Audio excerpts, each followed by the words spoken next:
All right. Yes, so we're looking into George Gurdjieff, George Gurdjieff, and today I would love to dive deeper into it. I think it's a very interesting story, and it's pretty fascinating. This is what was happening early on, where somebody from the West, they would actually go to the East, they would read all the scriptures, they will create their own understanding, with their own learnings, with their own interpretations, they will then come back and talk about things. And because people in the West at that time weren't that exposed to what was happening in the East, for them everything was new. For them everything was new, and they really thought this is amazing, this is beautiful, which is great.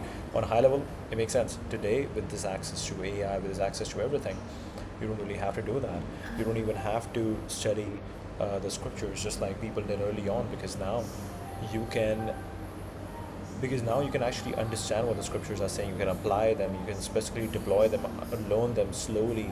You can have a really good transition phase towards truly understanding it, because early on everything was convoluted in really complex languages spread across very specific texts, which were only available in like specific places. Libraries, books were not easily available, and even if you had access to a book, you didn't know how to read. And even if you know how to read, it is so long, so convoluted, it is so complex that it's hard for you to understand. So we'll look into. Thank you.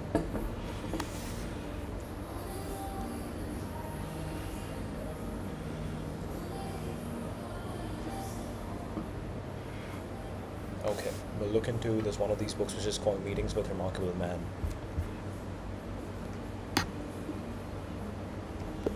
Give me the key insights from the book Meetings with a Remarkable Man, which is about George Gurdjieff. Wow, wow, wow, wow. West Buffalo got George Gurdjieff. I don't know how West Buffalo got that. I need to figure that out.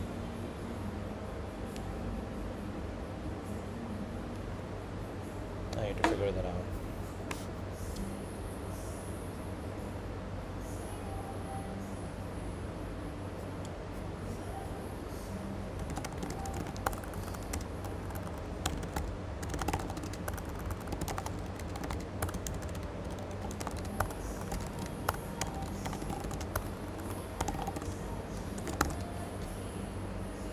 Okay, we have to pause for a second to show something.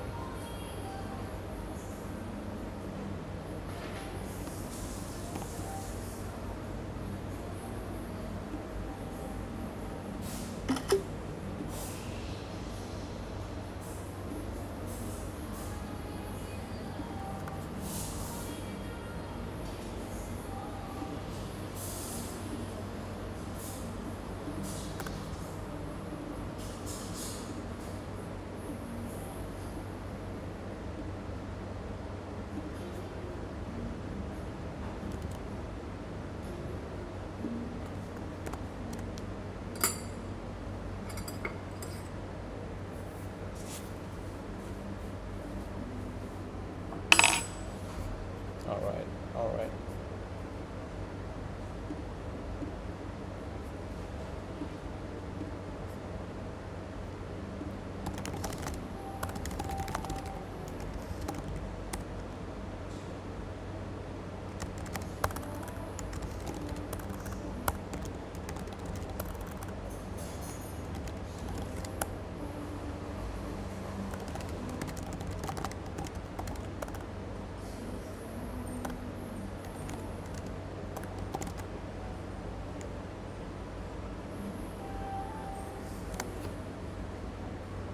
All right, let's see.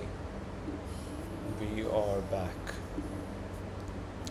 Meetings with Remarkable Man, 1963, English translation, is the second volume of G.I. Gurdjieff's On and Everything trilogy.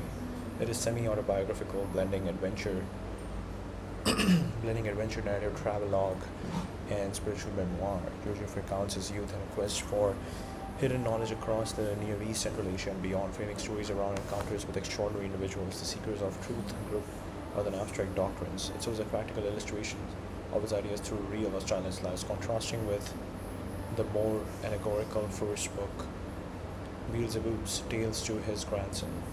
The book emphasizes living fully in the world while pursuing inner development. Most people live mechanically asleep and machine-like. Humans are largely unconscious, driven by habits, external pressures, and conditioning rather than conscious will or self-awareness. True remarkable individuals stand out through resourcefulness, self-restraint, justice, and tolerance toward others' weaknesses. Poses the question, why do we sleepwalk through life instead of consciously directing ourselves toward a better potential? Why do we sleepwalk through life instead of consciously directing ourselves toward our better potential? The possibility of inner development, awakening, latent human possibility, soul, true will, higher being can be actualized through intentional effort, self-observation, shocks, and the work. Latent human possibilities, soul, true will, higher being can be actualized through intentional effort, self-observation, shocks, and the work. This involves harmonizing body, emotions, and mind. Gurdjieff's system, often called the fourth way, integrates elements of the fakir, physical endurance, monk, devotion, yogi, knowledge, paths, but is lived in the world, using everyday life, labor, relationships, music, dance, and challenges as material for growth without retreating to monasteries. Ancient wisdom versus modern degeneration. People in past epochs often lived under better outer conditions and at higher inner levels. Modern materialism, irrational skepticism, and loss of conscience contribute to decline. The book values gathering the essence or spirit of teachings over literal forms, words, or details. Conscious remorse and ethical living. Key virtues include genuine remorse of conscience for mistreating animals, love of God with indifference to superficial sainthood, hope only for merit-based reward, and using adversity for growth.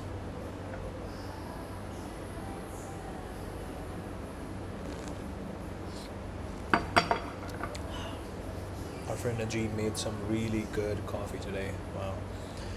Key virtues include genuine remorse of conscience, love of God with indifference to superficial sainthood, hope only for merit-based reward, and using adversity for growth. Stories highlight humility, perseverance, courage, and following one's inner call over societal parental expectations.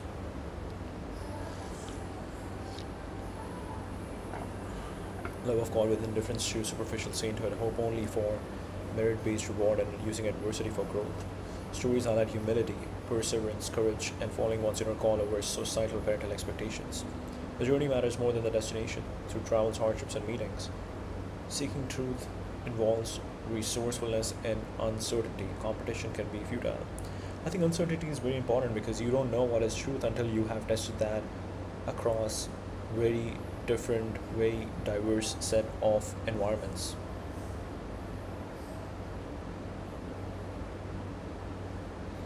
Once you have tested something that works across very different set of environments, then you know that is the truth. What do you come to after experiencing a lot of different experiences, a lot of different environments? That's what the truth is. Through trials, hardships, and meetings, Gurdjieff shows that seeking truth involves resourcefulness amid uncertainty. Competition can be futile. Collaboration and inner transformation lead to fulfillment. One can be both spiritual and materially successful by aligning with heart's desires and higher purposes. Both spiritual and materially successful by aligning with heart's desires and higher purpose. Structures and examples for remarkable men. Gurdjieff's father, a bard and storyteller, instills foundational values like storytelling for wisdom, transmission, resilience, and a grounded approach to life.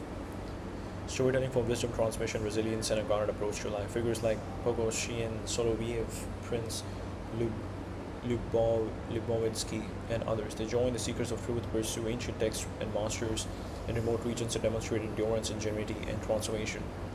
They join the seekers of truth, they pursue ancient texts and masters in remote regions and demonstrate endurance, ingenuity, and transformation. Examples include a prince dedicated to metaphysical search, a missionary entering a hidden brotherhood, and a woman escaping hardship to join the group. Wow. Tell me more about the group Seekers of Truth. Pursue ancient texts and masters in remote regions. I think this is also very interesting. Like when you look at someone who you look forward to, what you're really looking for, it's not just what they're saying, but what they have gone through. And you pretty much have to shortcut that. Not You want to go directly to that. You want to go directly to what, if you really like them, what is the experience that they have gone through, and you want to go there. They join the seekers of truth, pursue ancient texts and masters in remote regions, and demonstrate endurance, ingenuity, and transformation. Examples include a prince dedicated to metaphysical storage, a missionary entering a hidden brotherhood, and even a woman escaping hardship to join the group. Raw encounters. Dervishes, yogis, sages highlight self-remembering presence, the duality of human nature, and questioning norms.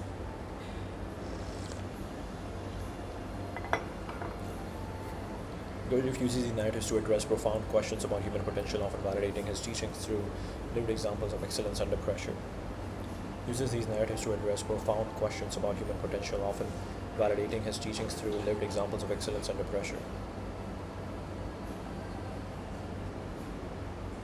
More inspirational narrative driven than a direct manual of exercises, though it touches on self-observation and the work. Invites readers to question sleepwalking existence, embrace conscious action, and seek their own remarkable path amid life's adventures and challenges. It has inspired adaptations, Peter Brook's film, and remains a classic for those interested in esoteric spirituality, personal growth, and Gurdjieff's system.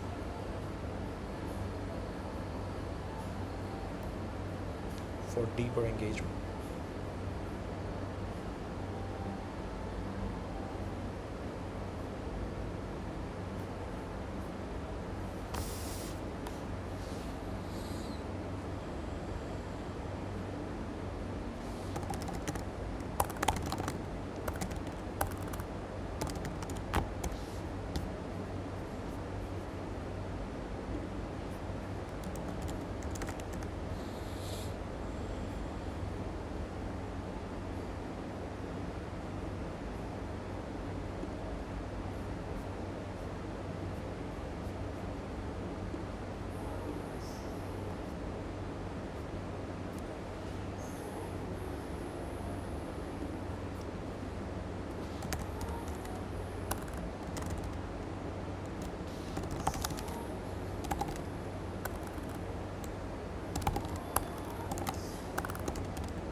Alright, let's go. The Seekers of Truth, sometimes called the Brotherhood or Society of the Seekers of Truth, is a central narrative device.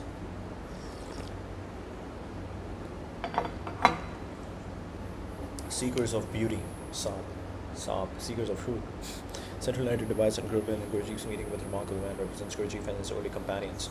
Collective quest for ancient, hidden, or forgotten esoteric knowledge in the late 19th century. Founding, or being the prime mover in this heterogeneous youthful group around 1894-1895, centered in areas like Alexandropol in the Caucasus region. The members were driven by a shared aim, recovering lost or traditional esoteric wisdom that they believed was preserved in remote monasteries, brotherhoods, and ancient teachings across the Middle East, Central Asia, and beyond. They were not a formal permanent organization with rigid rules, but a loose collaborative network of seekers. They periodically meet, plan expeditions, disperse to pursue specific leads, ancient text masters or brotherhoods, and reconvene to share findings.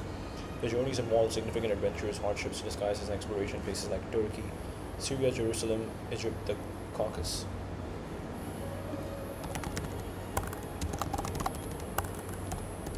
How did they fund themselves?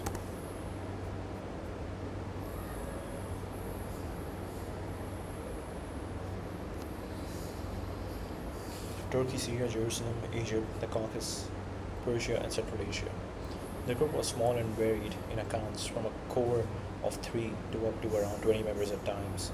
It included men and at least one notable woman from diverse backgrounds. Sarkis, Pogoshian, Armenian priest, Abram Yelov, prince, Lubovitsky, Russian prince with metaphysical interests. Wow. Wow. I'm really curious. Did he integrate back into society, or did he just go deeper into this? Professor Skridlov, Witvitskaya, only woman member highlighted in some accounts. She collaborated with Gurdjieff on ventures like the Universal Traveling Workshop.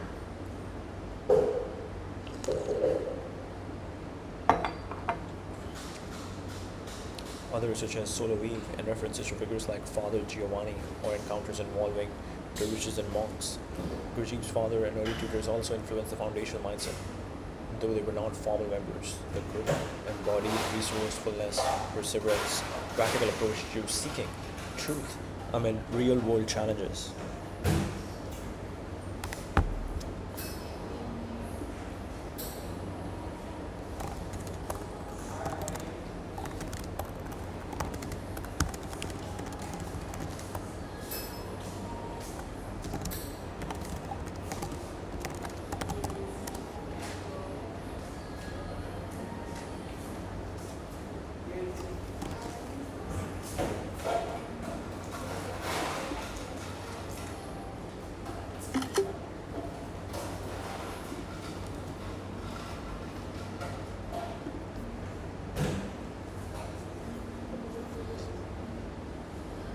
Investigated ancient monuments, studied with dervishes, fakirs, yogis, and hidden brotherhoods. Possible saw more brotherhood links or ascent descendants. They saw and preserved knowledge from sources like Sufism, Christianity, and older traditions. Episodes include earning money through ingenious means, studying rituals, magic, and self-development practices. They faced dangerous revolutions and cultural shifts, using these as materials for inner growth. Earning money through ingenious means, studying rituals, magic, and self-development practices. After years of searching, roughly into the early 1900s, the group dispersed as members found individual paths or suitable destinies.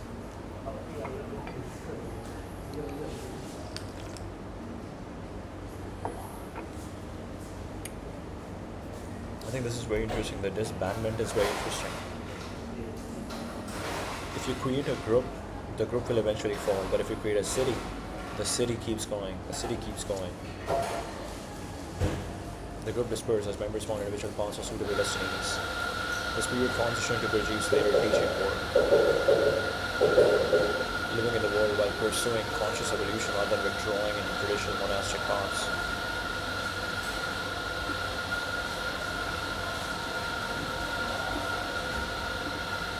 Tell me more about what led to the dispersal of the group, and if you can also list out the individual paths that members of the groups went on.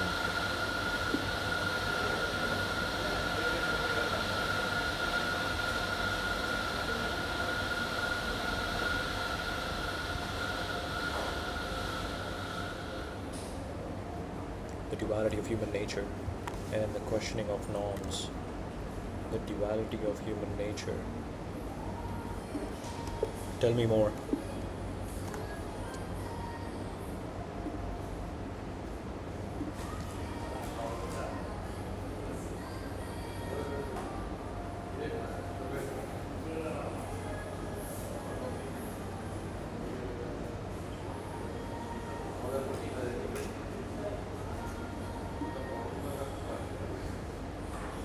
Nobody actually reads that entire response and be like, okay, ChatGPT, let me give you a response.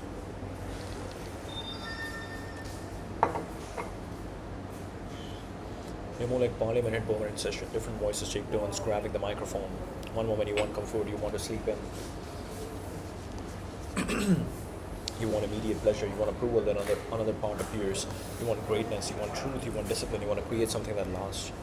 You want comfort, you want to sleep in, you want immediate pleasure, you want approval. The other part, you want greatness, you want truth, you want discipline, you want to create something that lasts. Both are you, yet they often pull in opposite directions. Man has no single permanent I. I will wake up tomorrow at 6 and train at midnight. Training can beat. The morning self and the night self are not cooperating. Most people assume they possess a unified will. We believe there are instead a collection of competing desires, fears, habits, and identities. The first step toward awakening is noticing this fragmentation. Noticing this fragmentation, the animal and the angel. Many spiritual traditions describe as own attention. Plato, appetite versus reason. Hinduism, lower nature versus higher self. Christianity, flesh versus spirit. Buddhism, craving versus awakening. Buddhism, craving versus awakening. Gurdjieff saw human beings as suspended between two possibilities. We can descend into automatism, mechanical habits, vanity, greed, laziness. We can descend into automatism, mechanical habits, vanity, greed, laziness, or we can consciously evolve awareness, responsibility, presence. Neither outcome is guaranteed.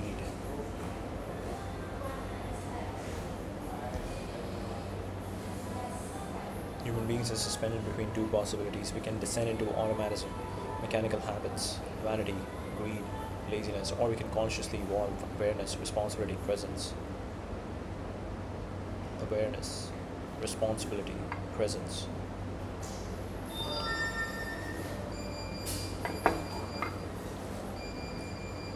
Neither outcome is guaranteed.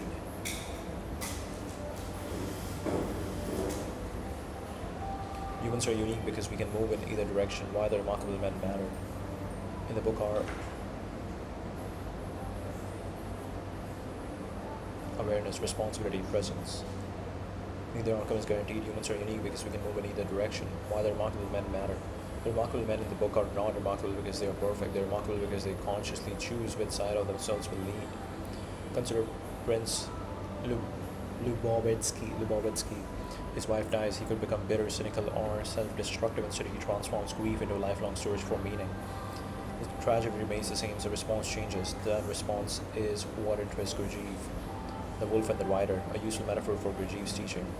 Imagine a rider on a powerful wolf. The wolf is instinct, emotion, desire, fear. The rider is awareness. Most people think the rider is in control. Gurdjieff says, look more carefully. Usually the wolf chooses the direction and the rider invents explanations afterward. The work is about teaching the rider to wake up, not killing the wolf, not suppressing desire. Look more carefully. Usually the wolf chooses the direction and the rider invents explanations afterward.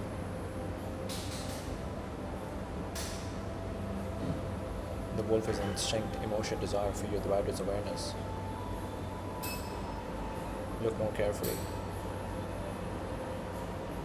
The work is about teaching the rider to wake up, not killing the wolf, not suppressing desire, not becoming an ascetic, just becoming conscious enough that the rider can actually guide the animal.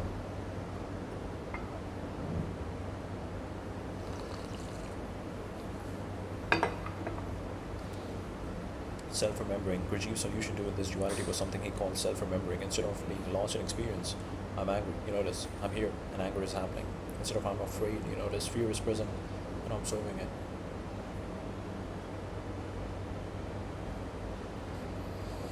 A tiny gap appears between awareness and reaction. That gap is freedom.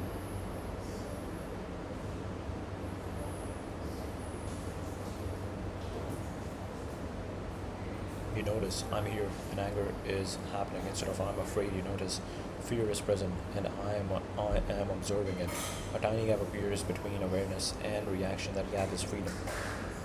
What the seekers of truth represented are not merely explorers crossing deserts. They are different aspects of a human being searching for wholeness.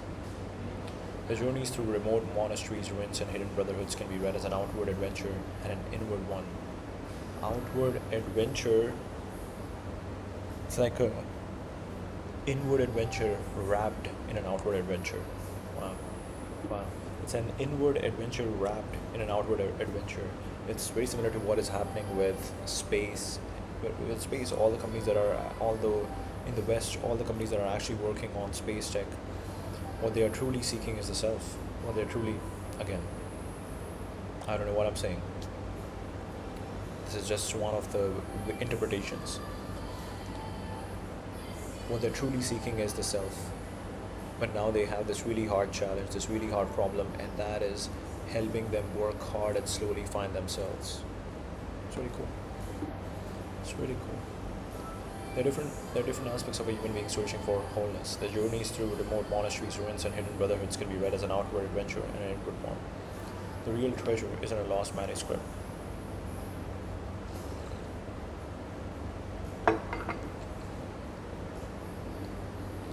is discovering who is acting inside me right now, which I is speaking, what part of me is asleep, what part of me is awake. That is why Gurdjieff's stories often feel like adventure novels wrapped around psychological insights. The desert, the mountain, the monastery, the hidden brotherhood are all external landscapes, but they also mirror an internal landscape for someone like you. Do not choose between worldly achievement and spiritual growth. Use worldly achievement as the gymnasium for spiritual growth. Between worldly achievement and spiritual growth, use worldly achievement as the gymnasium for spiritual growth. Use worldly achievement as the gymnasium for spiritual growth. That is essentially the spirit of the seekers of truth. They did not retreat from life. They used business, travel, hardship, friendship, failure, and uncertainty as a raw material for awakening. They used business, travel, hardship, friendship, failure, and uncertainty as the raw material for awakening. Really cool, really cool. I think this is it, right? This is it, this is it, this is it. These are not two different things. Don't choose between worldly achievement and spiritual growth. Use worldly achievement as a gymnasium for spiritual growth. And questioning norms. Uses his narratives to address profound questions about human potential, often validating his teachings through lived examples of excellence under pressure.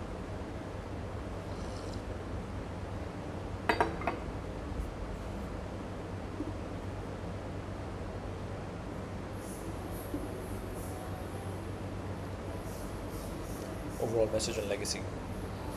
The book is more inspirational narrative driven than a direct manual of exercises, though it touches on self-observation and the work. It invites readers to question sleepwalking existence, embrace conscious action, and seek their own remarkable path amid life's adventures and challenges. The Seekers of Truth, sometimes called the Brotherhood or Society of the Seekers of Truth, is a central narrative device and group in Gurdjieff's meetings with remarkable men. It represents Gurdjieff and his early companions' collective quest for ancient, hidden, often God and esoteric knowledge. Describes founding. Oh yeah, we read that.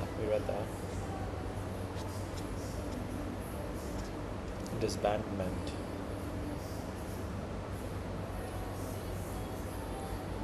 Exemplify fourth way principles: living in the world while pursuing conscious evolution, rather than withdrawing into traditional monastic paths. Living in the world while pursuing conscious evolution rather than withdrawing into traditional monastic paths. The story underscores self-observation, adaptability, collaboration, and the idea that the search itself is transformative. Living in the world while pursuing conscious evolution rather than withdrawing into traditional monastic paths. The story underscores self-observation, adaptability, collaboration, and the idea that the search itself is transformative. Historical versus narrative reality. Gurdjieff presents the group within a semi-autobiographical stylized framework, blending real events, composites, and teaching allegories. Scholars and students debate the literal historicity. His early life is obscure, viewing it as a vehicle to convey ideas about human potential, the sleeping state of ordinary life, and the pursuit of objective truth beyond any single tradition. Some interpret members as symbolic of different human centers: physical, emotional, intellectual.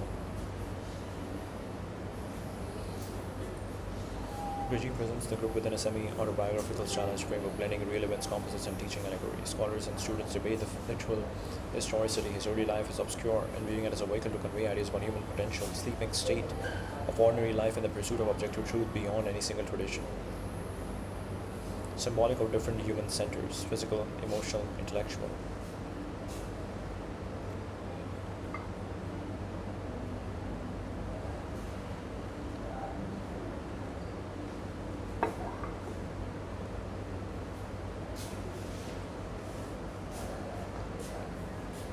Physical, emotional, intellectual. In Gurdjieff's broader work, this early phase laid the groundwork for his Institute for the Harmonious Development of Man and the methods he later taught: movements, music with Thomas the Hartman, group work, etc. The Seekers of Truth remain a compelling symbol of purposeful, adventurous seeking in Gurdjieff's legacy, emphasizing that truth is found through direct experience, effort, and inner transformation rather than passive belief. For more, the book itself is the primary source, with commentaries and chronologies providing additional context.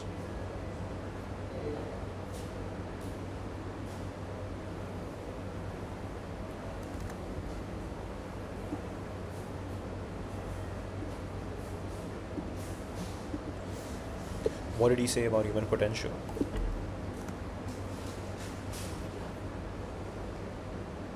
Lay the ground before his institute for the harmonious development of man. Central question of his life's work. His view was surprisingly radical. Human beings are not born complete. We are born with the possibility of becoming complete. We believe that most people never realize that possibility because they live mechanically, reacting to habits, emotions, social conditioning, and external circumstances. People are asleep.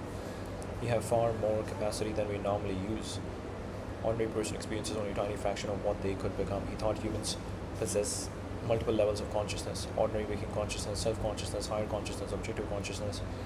Most people never move beyond the first level. Self-consciousness, higher consciousness, objective consciousness. A person might be intelligent, successful, educated, or powerful and still be fundamentally asleep from his perspective. The greatest unrealized potential is presence. Modern self-help often talks about achieving more. Gurdjieff talked about being more. He taught a practice called self-remembering instead of being lost in thought. Instead of being lost in thought, you simultaneously experience the world yourself, the fact that you are experiencing the world yourself, the fact that you are experiencing. For example, instead of merely watching a sunset, you become aware. I'm here, I'm seeing the sunset, I exist. He believed the simple shift could begin the process of awakening dormant capacities.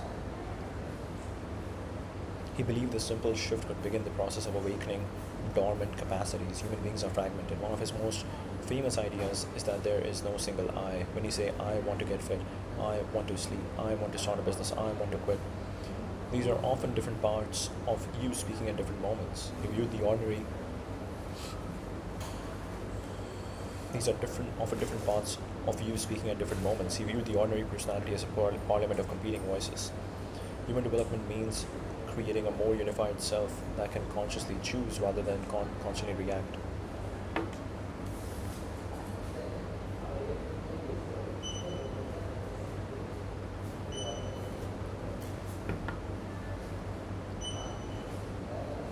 These are often different parts of you speaking at different moments. He viewed the ordinary personality as a parliament of competing voices. Human development means creating a more unified self that can consciously choose rather than constantly react.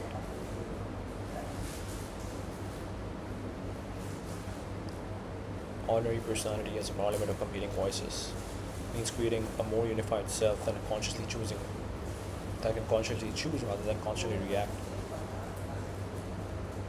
Friction develops hidden capacities. This is where he differs from many spiritual teachers. He didn't think comfort produced growth. He thought obstacles, uncertainty, difficult people, demanding work, physical effort were all raw materials for awakening.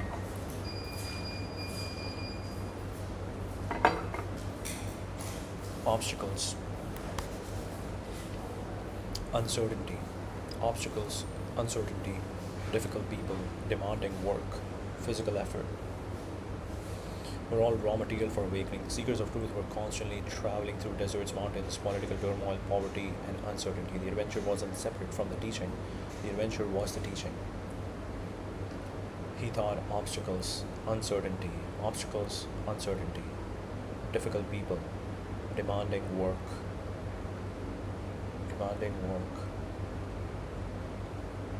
physical effort were all raw material for awakening. The seekers of truth were constantly traveling through deserts, mountains, political turmoil, poverty, and uncertainty. The adventure wasn't separate from the teaching. The adventure was the teaching. Potential emerges through balanced development.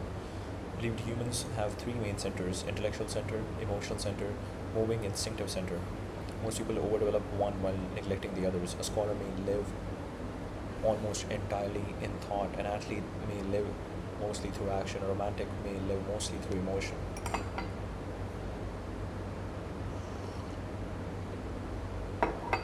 The fullest human potential appears when all three develop harmoniously.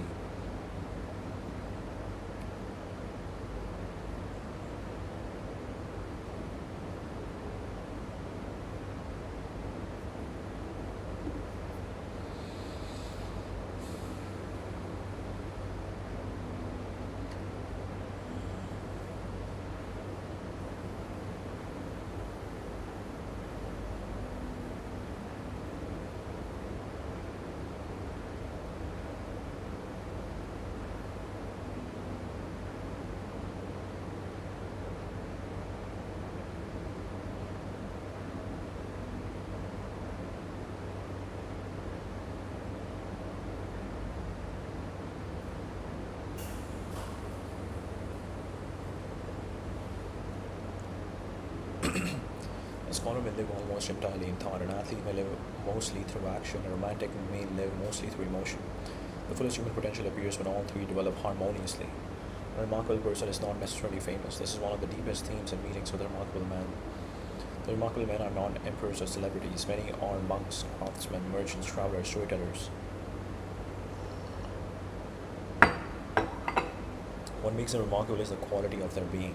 They possess inner stability, intentionality, courage, endurance, self-mastery. Gurdjieff seemed far more interested in character than achievement.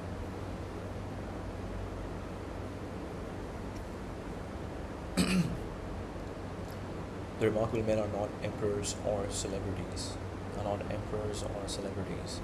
Many are monks, craftsmen, merchants, travelers, storytellers. What makes them remarkable is the quality of their being.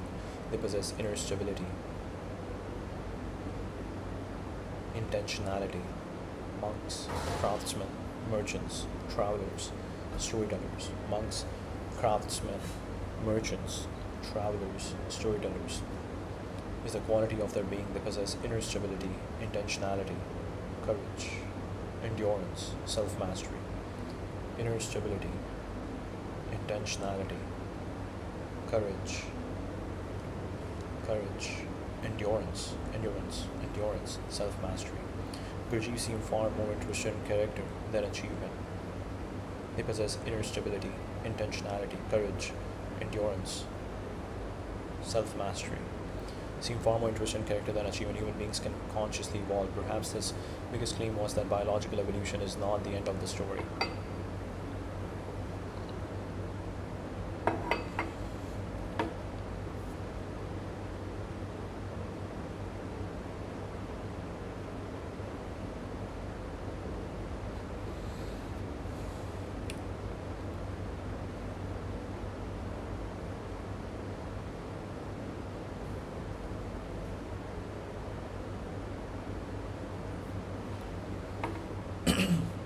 Perhaps his biggest claim was that biological evolution is not the end of the story. Nature creates the possibility.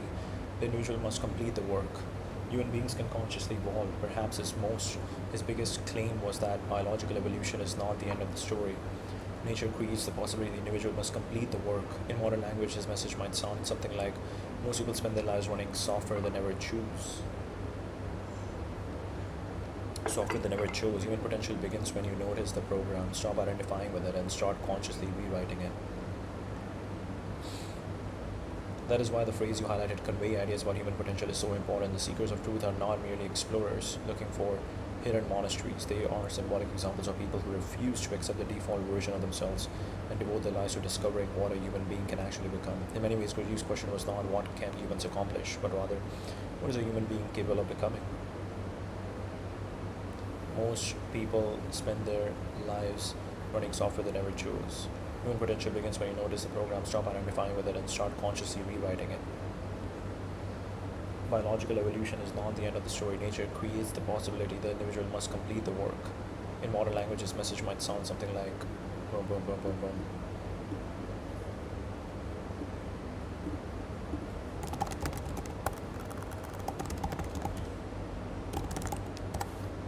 What did he become? According to Gurdjieff, the answer is not a saint, a guru, or even an enlightened person in the conventional sense. A human being can become a real individual. That sounds simple, but for him it was extraordinarily rare. He believed most people are collections of impulses, habits, desires, fears, and social conditioning. They think they are one person, but in reality they are many competing selves. The goal was to develop what he called a permanent center of gravity. Instead of I want this, no, I want that, no, now I want something else. There emerges a stable I that can act consciously.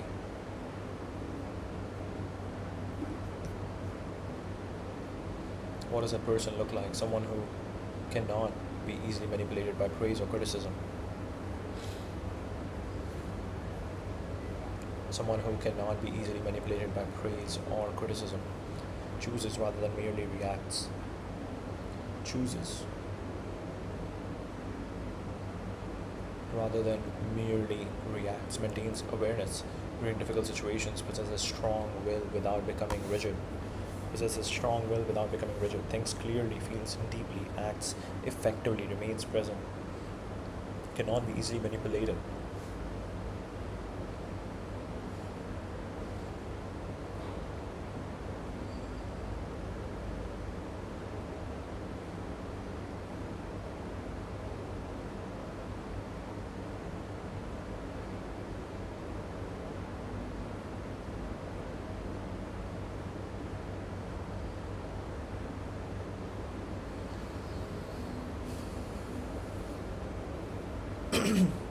What does a person look like? Someone who cannot be easily manipulated by praise or criticisms, chooses rather than merely reacts, maintains awareness during difficult situations, possesses strong will without becoming rigid, thinks clearly, feels deeply, acts effectively, remains present. In Gurdjieff's language, such a person has developed being, not merely accumulated knowledge, chooses rather than merely reacts, maintains awareness.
Cannot be easily manipulated by praise or criticism, chooses rather than merely reacts, maintains awareness during difficult situations, possesses strong will without becoming rigid, thinks clearly, feels deeply, acts effectively, remains present. In Gurdjieff's language, such a person has developed being, not merely accumulated knowledge.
What does a person look like? Someone who cannot be easily manipulated by praise or criticism, chooses rather than merely reacts, maintains awareness during difficult situations, possesses strong will without becoming rigid, thinks clearly,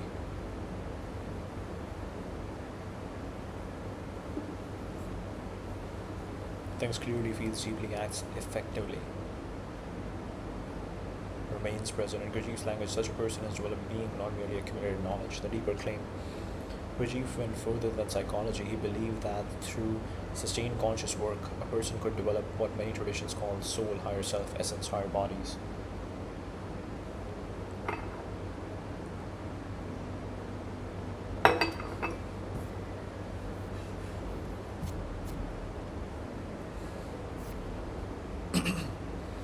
went further than psychology. He believed that through sustained conscious work, a person could develop what many traditions call soul, higher self, essence, higher bodies. He often made the provocative statement, man is not born with a soul, he must acquire one.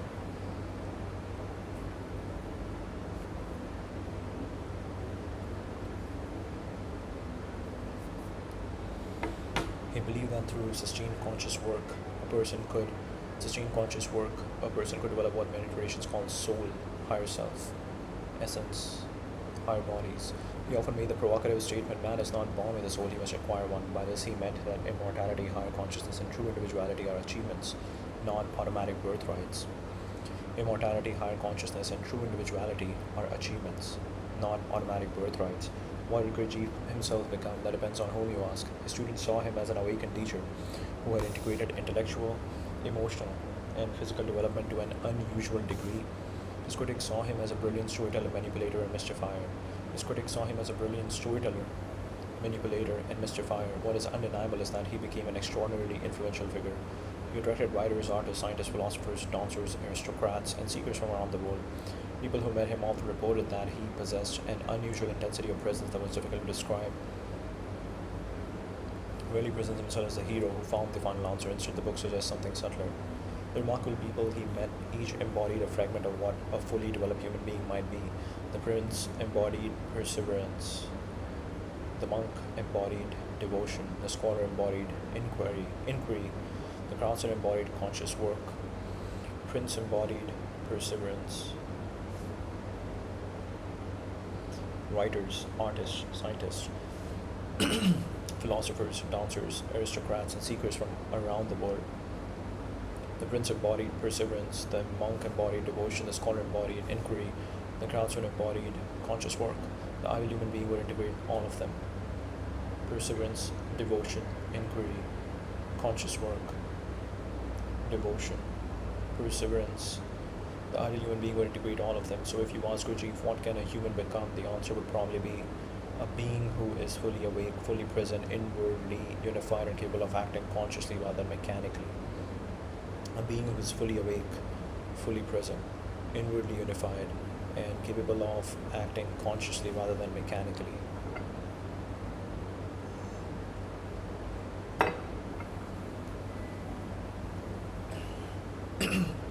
A being who is fully awake, fully present, inwardly unified, and capable of acting consciously rather than mechanically.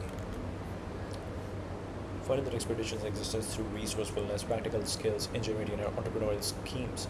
Not even Gurdjieff's emphasis on being cunning and adaptable in the world. They did not rely on patrons, inheritance, or begging, but earned money as needed for their aims, often through temporary clever ventures. Model of self-reliance and turning everyday opportunities into support for higher purposes.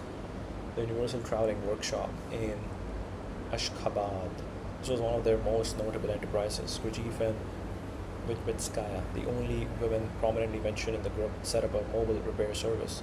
They fixed almost anything: sewing machines, bicycles, clocks, guitars, locks, pianos, umbrellas, rugs, antiques, samovars, and more.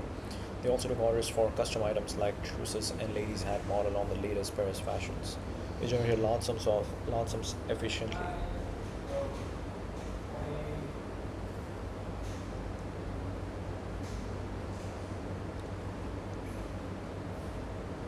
Mobile repair service, other hustles and trades, dyeing and clipping sparrows to sell as American canaries. Dyeing and clipping sparrows to sell as American canaries. Recording folk tunes and piquant anecdotes on an Edison phonograph and charging for marketplace listen-ins. Buying old corsets, altering them to new styles and reselling them. Various repair, trading, and odd jobs leveraging mechanical skills, cultural knowledge, and opportunism during travels. Gurdjieff notes and related writings that he, and by extension the group, earned money only as needed for immediate existence and their search. He described himself as an expert cunning old blade in these matters due to his upbringing and adaptability, never letting it consume much time or distract from the main aim. Never letting it consume much time or distract them from the main aim, broad approach. The group's funding reflected fourth way principles, engaging fully with material life rather than renouncing it.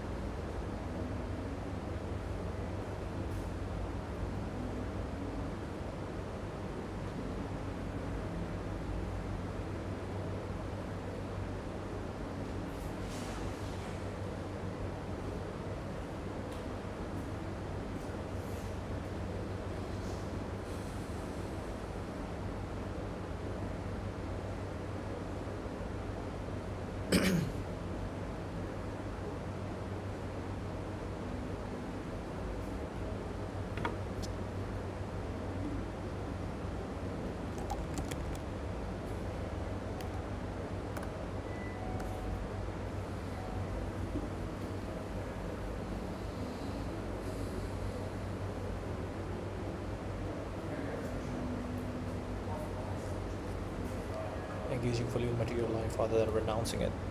They use their traumas, local conditions, and skills, carpentry, mechanics, trading performance to sustain themselves without compromising the quest. This practical self sufficiency was part of their remarkable character, persevering through hardships while maintaining focus on inner development and esoteric knowledge. Engaging fully with material life rather than renouncing it.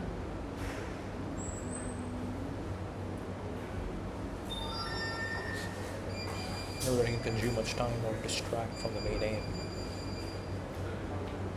Gurdjieff and money. Very cool. Engaging fully in material life rather than renouncing it. They use their traumas, local conditions, and skills, carpentry, mechanics, trading, performance.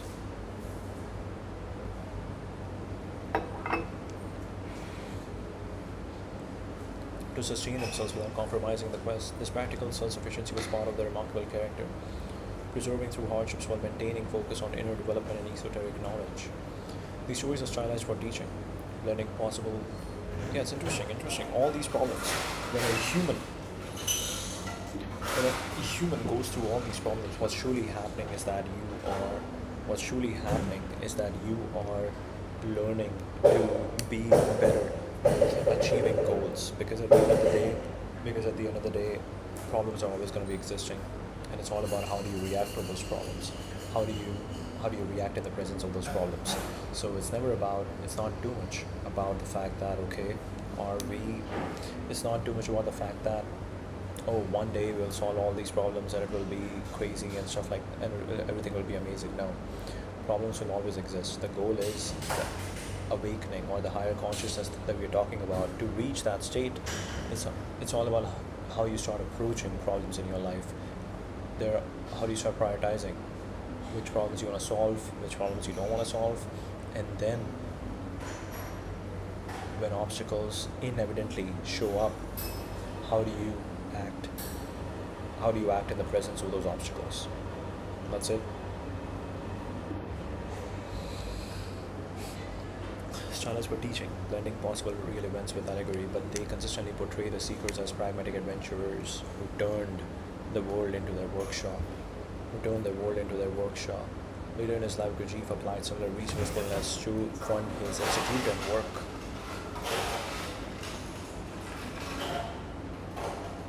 Maintaining focus on inner development and esoteric knowledge, but they consistently portray the seekers as pragmatic adventurers who turn the world into their workshop. Later in life, Gurdjieff applied similar resourcefulness to fund his institute and work. If you'd like quotes from the book, details on specific members' contributions, on how this ties into Gurdjieff's views on money, let me know.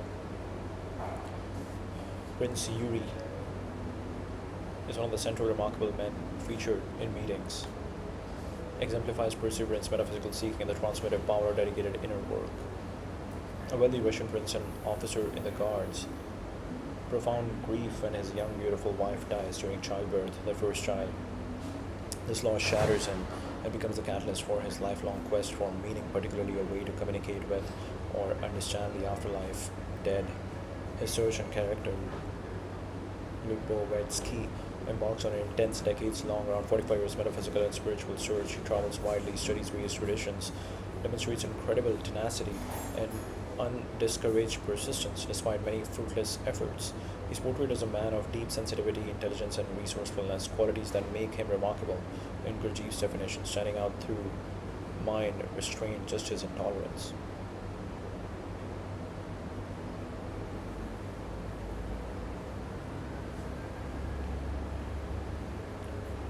Lubovetsky embarks on an intense, decades-long metaphysical and spiritual search. He travels widely, studies various traditions, and demonstrates incredible tenacity and undiscouraged persistence despite many fruitless efforts. He is portrayed as a man of deep sensitivity, intelligence, and resourcefulness, qualities that make him remarkable in Gurdjieff's definition, standing out through mind, restraint, justice, and tolerance. Gurdjieff meets him during his own travels.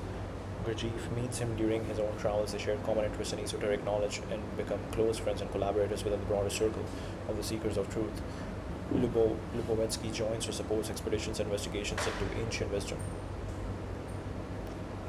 Key resolution and legacy in the book. Despite failing to achieve direct communication with his deceased wife, his persistent quest leads him to profound peace. Despite failing to achieve direct communication with his deceased wife, His persistent quest leads him to profound peace. He's eventually taken to a remote monastery where ancient truths are preserved, notably through an unusual system of secret dances, a clear nod to Gurdjieff's own emphasis on movements as a tool for self development and higher knowledge. He spends his final years there in harmony and dies in that setting with Gurdjieff present or connected to the end. He is eventually taken to a remote monastery where ancient truths are preserved, notably through an unusual system of secret dances, a clear nod to Gurdjieff's own emphasis on movements as a tool for self development and higher knowledge. The story illustrates that the quest itself holds value, even if the original goal proves elusive or impossible. It transforms personal suffering into spiritual growth and contributes to the group's collective discoveries. The story illustrates that the quest itself holds value, even if the original goal proves elusive or impossible. The quest itself holds value. The quest itself holds value, even if the original goal proves elusive or impossible. It transforms personal suffering into spiritual growth and contributes to the group's collective discoveries. Significance in Gurdjieff's teaching. Lubovitsky's portrait validates Gurdjieff's ideas about using life's shocks, like profound loss, as fuel for awakening, rather than remaining in mechanical suffering. He embodies the idea of living in the world while pursuing higher being. Wealth and status do not prevent and may even enable genuine seeking. The story also highlights themes of conscience, remorse, and the pursuit of objective truth beyond ordinary consolations. He embodies the idea of living in the world while pursuing higher being. Wealth and status do not prevent and may even enable genuine seeking. His story also highlights themes of conscience, remorse, and the pursuit of objective truth beyond ordinary consolations. As with many figures in the book, Prince Lubovitsky may be a composite or stylized character rather than a strictly historical one. Serving Gurdjieff's pedagogical aims. He represents the emotional intellectual seeker type in some interpretations. His chapter is often noted for its emotional depth and inspirational quality regarding endurance in the spiritual path.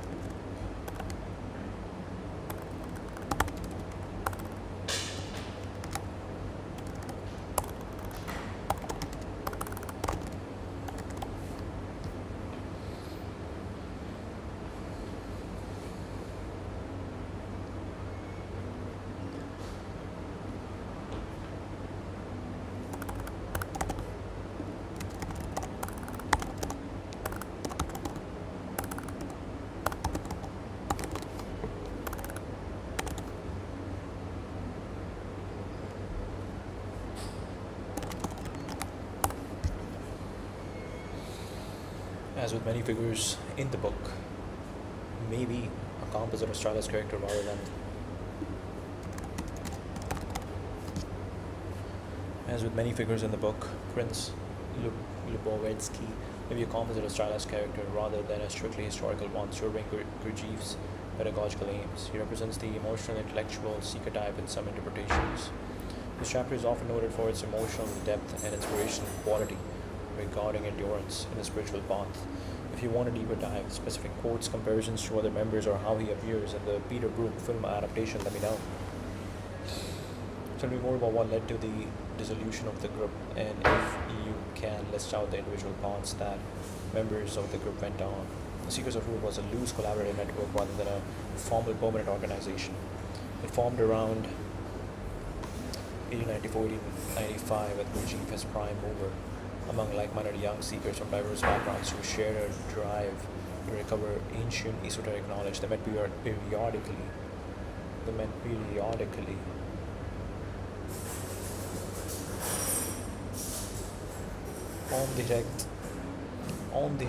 On direct. Like-minded young seekers from diverse backgrounds who shared a drive to recover ancient esoteric knowledge. They met periodically, planned and undertook joint expeditions across the Caucasus, Central Asia, and the Middle East and beyond to hidden monasteries, archaeological sites, and brotherhoods, then dispersed for individual pursuits or specific leads before reconvening. What led to the dissolution? The group effectively disbanded and separated around 1900 following their fourth major expedition from Charles through the Pamirs toward India. The seekers then disband and separate. Completion of core quests, major expeditions yielded significant discoveries, access to hidden knowledge centers like the Sermon Brotherhood, ancient texts and sacred practices. Once key ends were achieved or key sites explored, the collaborative phase ended. Personal realizations and suitable spiritual destinies. Most of them do in fact find truth in the form of some suitable spiritual destiny. Members reach individual turning points, monastic life, inner resolution, worldly integration of spiritual principles, or acceptance of limits.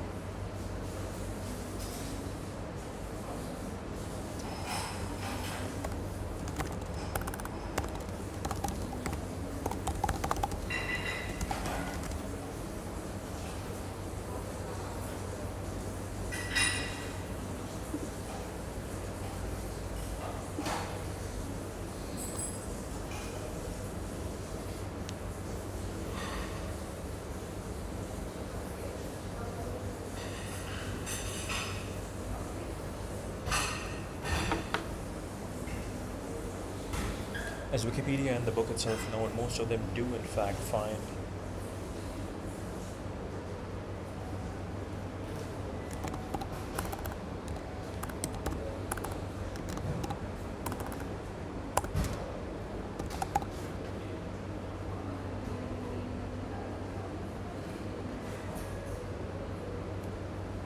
most of them do in fact find truth.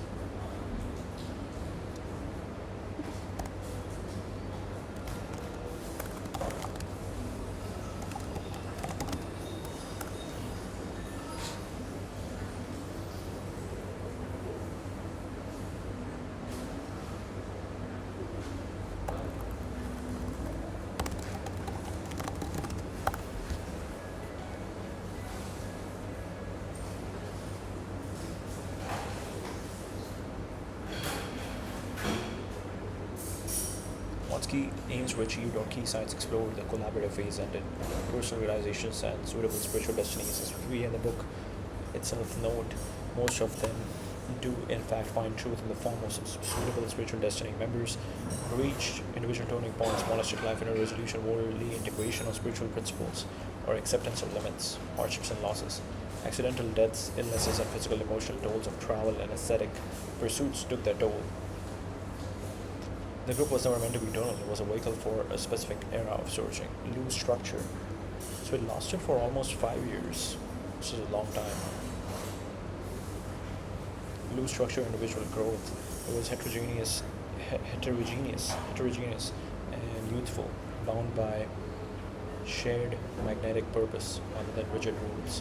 Once members had gathered what they needed or found their own paths, the network naturally fragmented. Gurdjieff himself transitioned to other phases of work.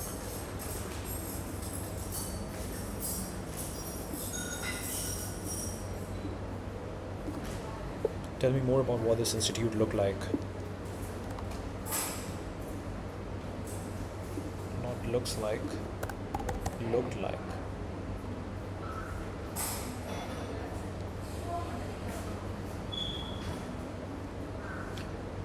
The group's purpose was fulfilled through the journeys and the transformations it enabled. It was not a dramatic collapse with an organic dispersion as lives diverged.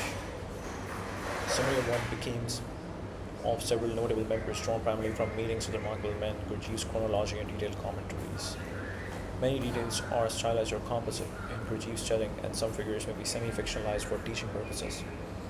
Close companion expeditions died accidentally during one of the group's journeys.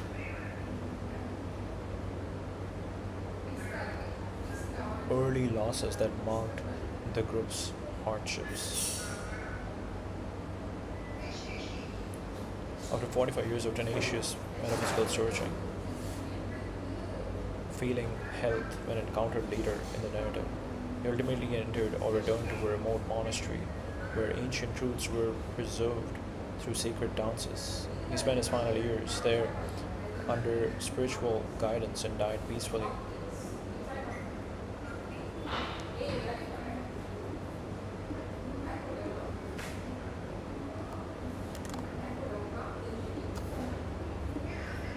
What exactly are these sacred dances and how can I perform them right now?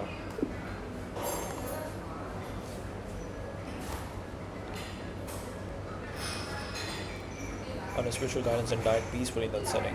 Gurdjieff connected with him toward the end. His story highlights perseverance into inner peace rather than his original goal, communicating with the dead. Ventures like the Universal Traveling Workshop. She underwent significant personal transformation from a difficult past. She later died. Gurdjieff visited and comforted her on her deathbed in Samara. Captain, Father Circus Bogosian. After theological studies and group travels, he pursued a practical career in the engine room of ships, eventually becoming a wealthy shipping magnate. Captain. He integrated conscious growth through rhythmic physical labor and movements, training himself to love work consciously rather than mechanically. He exemplifies worldly success combined with inner discipline. Bogachevsky, also called Father Evlisio similar, became a monk in the Essene Brotherhood. In an Egyptian branch, she lived an exemplary life aligned with Christ's teachings, rose to positions like director, principal, or assistant to the abbot.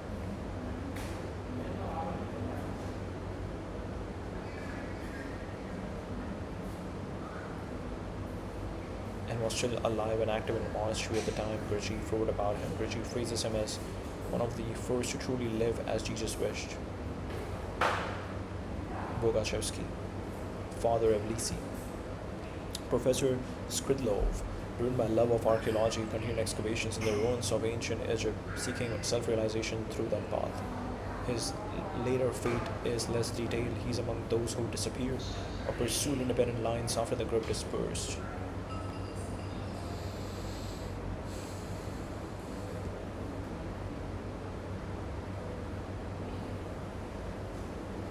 His later fate is less detailed.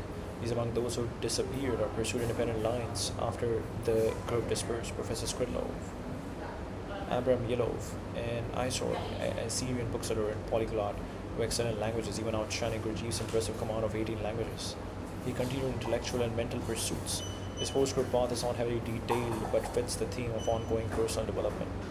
Akimbe, tormented by inner conflicts, especially around hypnotism and related interests, he ultimately found resolution and guidance from a venerated Persian dervish, addressing his deepest questions. Other members, Karpenko, faced early deaths, disappearances, or quieter individual realizations. Some simply faded from the narrative as their personal quests concluded. Overall theme: the dissolution was not a failure but a natural evolution. Seekers of truth served as a powerful collective catalyst for awakening and discovery. Once that phase was complete, members found truth and forms suited to their natures: monastic devotion, conscious worldly achievement, inner peace amid hardship, or death in pursuit. This mirrors Gurdjieff's broader teaching: the path is individual, life itself is the material for growth, and the group's role is temporary and purposeful. Once that phase was complete, members found truth and forms suited to their natures: monastic devotion, conscious worldly achievement, inner peace amid hardship, or death in pursuit. This mirrors Gurdjieff's broader teaching: the path is individual, life itself is the material for growth, and the group's role is temporary and purposeful.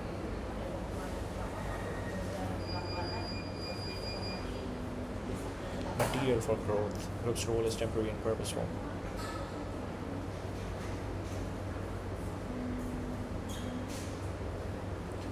You probably can't perform the full sacred dances exactly as Gurdjieff encountered them, because the original forms were either lost, partially reconstructed, or transmitted only through specific lineages. Movements. Machines for consciousness.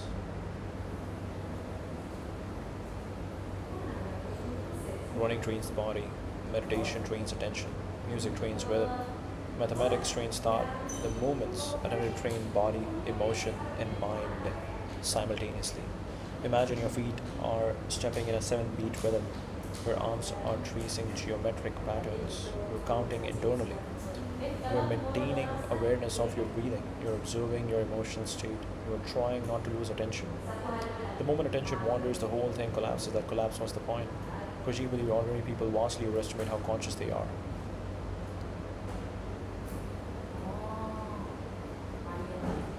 encoded psychological knowledge into movement. Encoded cosmological and psychological knowledge into movement. He claimed that monasteries and brotherhoods preserve teachings through architecture, music, symbols, ritual, movement. Rather than writing philosophy in books, they embodied it.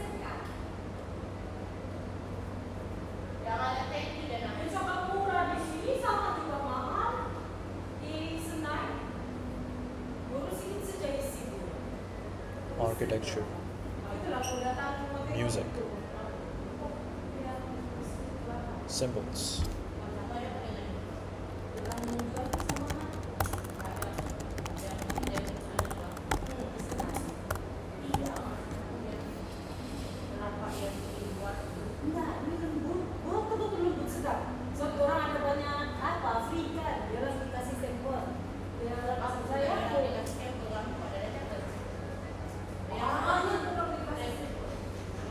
So interesting. So interesting. Monasteries and brotherhoods preserved teachings through architecture, music, symbols, ritual, movement. Rather than writing philosophy in books, they embodied it. Whether that historical claim is literally true remains debated. Essentially believe that certain patterns of movement reflected universal laws. What happens during a movement? With an experience, you learn the positions. You learn the positions. You feel confident. A second rhythm is added. Your attention breaks. Frustration appears. You observe the frustration and continue anyway. Your exercise isn't dancing. It's noticing. Who is it that's becoming frustrated right now? That is beyond Gurdjieff. Something you can do right now. Stand upright. Raise your right arm horizontally. Raise your left arm vertically. Slowly count 1, 2, 3, 4. While counting, keep attention on your feet. Notice your breathing. Observe any thoughts. After 30 seconds, switch the arms. Most people discover something surprising. Their body can't do it. Their attention cannot. The mind starts drifting almost immediately. You just witness a tiny glimpse of your mechanical nature.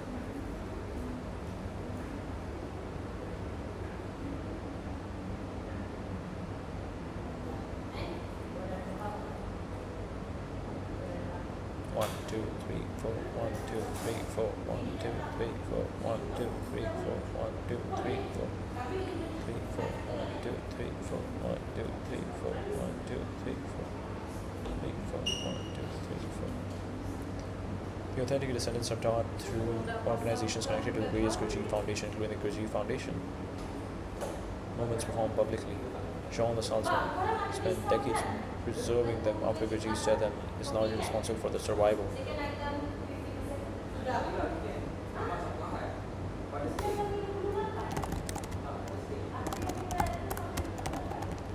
Find my YouTube videos. Jean the Salzman.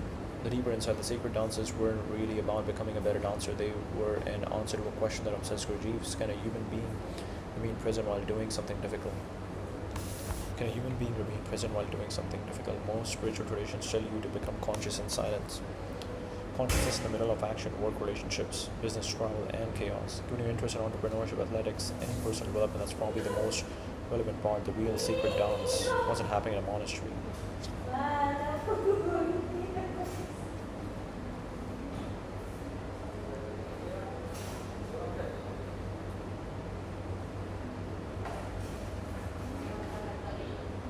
Martial arts, kata, kata, kata, kata, temple ritual, meditation, motion, beautiful companion piece. Listen to Gurdjieff's music while watching.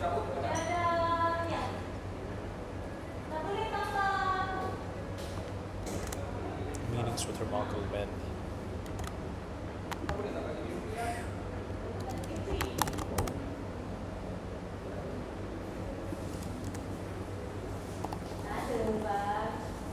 Meetings with remarkable men. Dancing.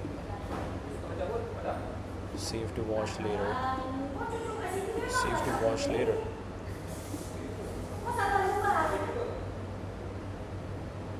Arriving at a monastery where knowledge is preserved through movement rather than books.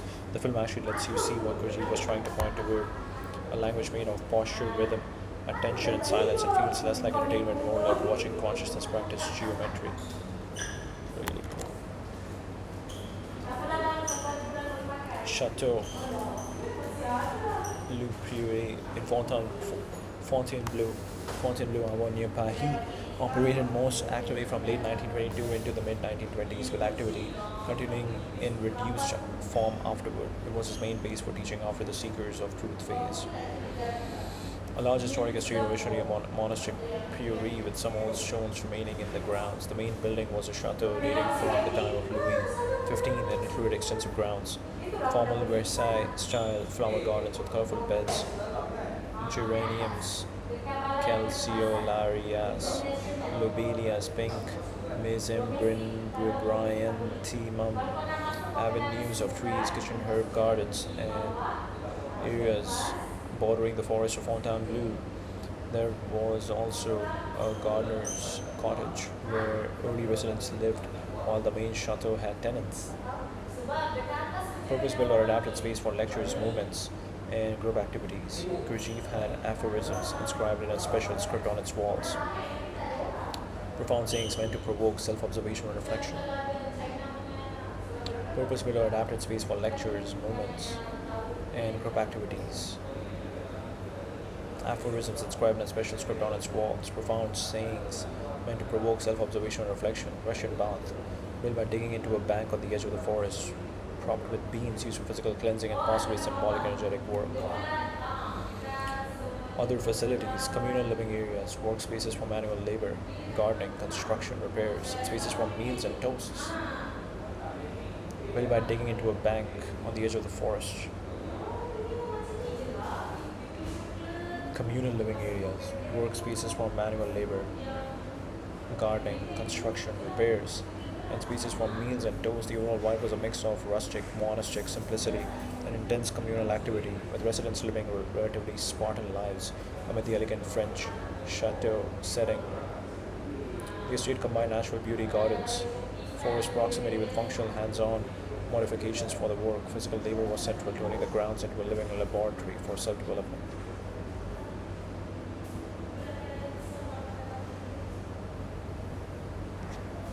Atmosphere in daily life. Communal, rigorous residents, including prominent artists, writers, and intellectuals like Catherine Mansfield in her final months, engaged in a near monastic routine. This involved hard physical work, gardening, construction, maintenance, movements, dances reconstituted from Eastern traditions, accompanied by Gurdjieff's music, lectures, self-observation exercises, and psychological emotional challenges. Banquets featured Gurdjieff's famous Toast to the Idiots, a ritual for self-reflection on human types and behaviors.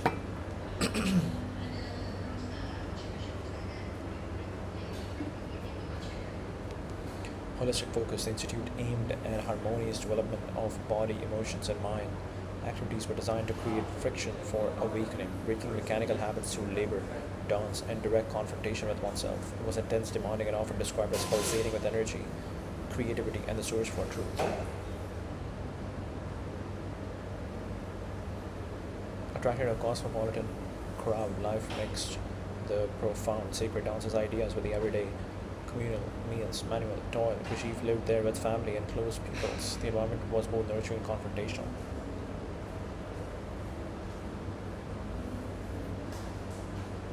It left a strong imprint and was later scaled back, and the property changed hands over time. The site has historical significance but is not a public Gurdjieff center in the original sense.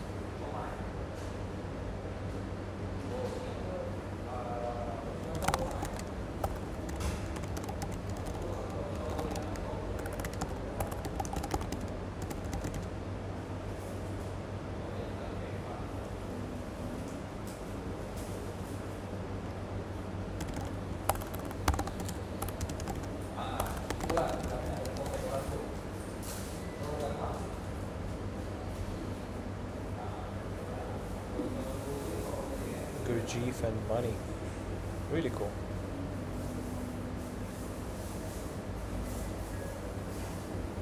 Respectively of his father's exceptional standards in connection with money. To give a fuller picture of my father's individuality, I must say something about a tendency of his nature, rarely observed in contemporary people and striking to all who knew him well.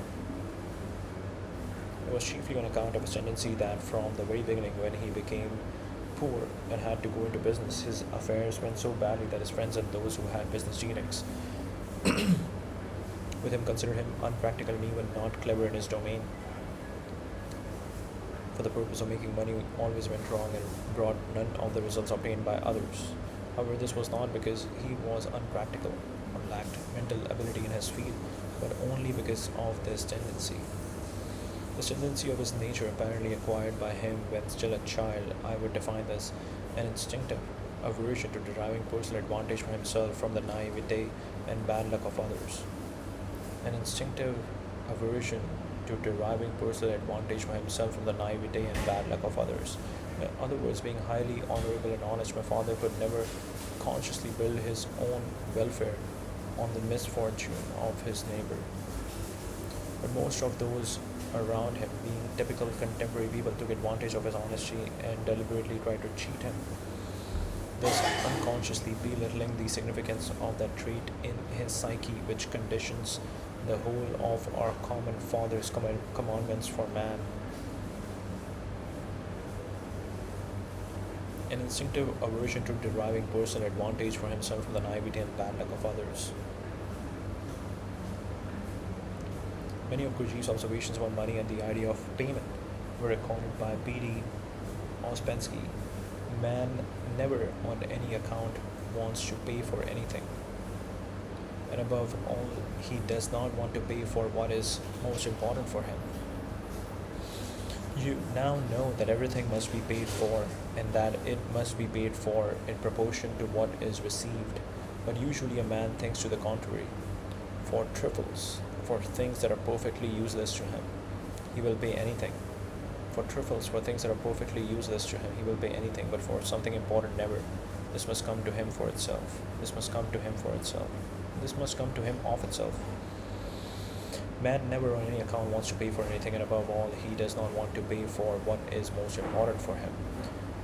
You now know that everything must be paid for, and that it must be paid for in proportion to what is received, but if usually a man thinks to the contrary. For trifles, for things that are perfectly useless to him, he will pay anything, but for something important, never. This must come to him of himself, of itself. Oh no. Oh no. This is very interesting. I want to read this, but my computer is dying. Okay, I guess we'll have